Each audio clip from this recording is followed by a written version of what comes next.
میں نے تو شروع سے ہی بات کی ہے کہ 3 چیزیں کسی بھی اسپیکر کے لیے فتنہ ہے، یعنی وہ پنجابی والا نہیں، عربی والا، آزمائش۔ نمبر 1 دولت،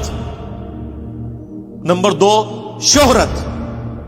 نمبر 3 عورت۔ اور ویسے یہ میں نے عورت کو عزت دینے کے لیے تیسرے نمبر پہ رکھا ہے، ورنہ پہلے نمبر پہ عورت ہی ہے۔ ہاں جی، سورہ آل عمران میں اللہ تعالیٰ نے فرمایا زُيِّنَ لِلنَّاسِ حُبُّ الشَّهَوَاتِ مِنَ النِّسَاءِ، مزین کر دی گئی ہیں انسانوں کے لیے پرکشش چیزیں، ان کی محبت شہوات کی پہلے نمبر پر عورتیں، اس کے بعد پھر بیٹے اور سونے اور چاندی کے جواہرات اور اچھی سواریاں، وہ ساری چیزیں بعد میں، پہلے نمبر پر۔ فرائڈ تو آپ کو اب آگے کہہ رہے ہیں نا کہ سب سے امپورٹنٹ جذبہ جو ہے وہ سیکس ہے، اسلام تو بہت پہلے کہہ رہا ہے۔ میں اکثر کہتا ہوں کہ مجھے اسلام میں توحید کے بعد سب سے زیادہ پسندیدہ چیز جو ہے نا وہ اسلام کا سیکس ڈسپلن ہے۔ توحید جیسی تو چیز ہی کوئی نہیں ہے نا، دنیا کے ہر جھوٹے خدا سے آپ کو آزاد کر دیتی ہے، کسی کی آپ پرواہ نہیں کرتے، آپ ٹروتھ لور بنتے ہیں، سچائی کے لیے کھڑے ہوتے ہیں،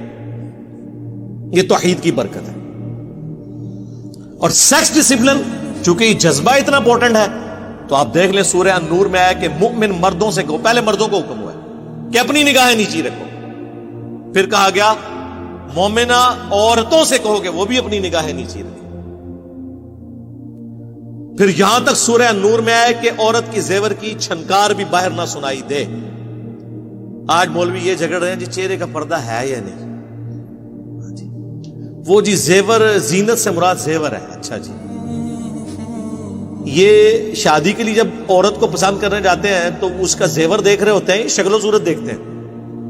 کہانی کرا رہے ہیں آپ کو نہیں پتا۔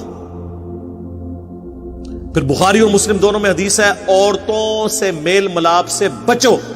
کسی نے پوچھا دیور، آپ نے فرمایا دیور تو موت ہے، یعنی دیور اور بھابھی کا بھی پردہ ہے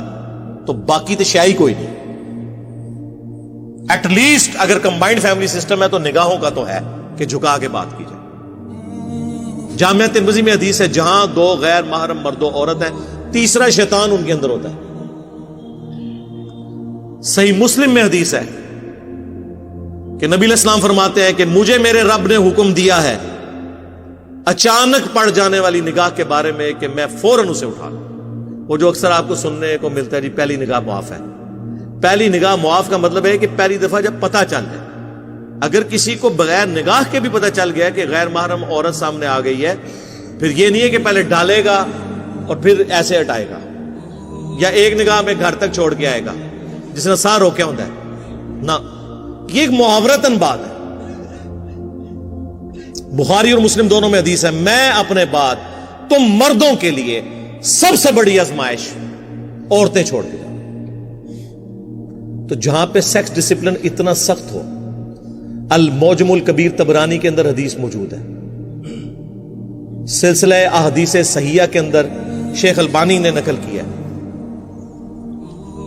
کہ نبی صلی اللہ علیہ وآلہ وسلم نے ارشاد فرمایا کہ کسی شخص کا کسی غیر محرم کو ہاتھ لگانا، کسی مرد کا، اس سے بہتر ہے کہ اس کے سر میں لوہے کی کیل ٹھونک دی جائے، یعنی اس کا جو اس کو تکلیف ہے اس سے زیادہ عذاب اسے ہونے والا ہے آخرت میں۔ یہاں لوگ کہتے ہیں جی مسافہ کر لو جی، خیر ہے جی، فلاں چیز ہے جی، وہ او جی پردہ تو دل کا ہے، تو ٹھیک ہے میرے بھائی پھر کپڑے بھی اتار دو اگر دل کا ہی پردہ ہے۔ دل کی تو کوئی چیز بھی نہیں مانی جاتی، دنیاوی قانون میں بھی آپ کے دل کی بات تو نہیں ہے، فتویٰ تو ظاہر پہ لگتا ہے۔ دل کو آپ اپنے پاس رکھیں، جوڈیشری میں دل کی باتیں نہیں چلتی ہیں۔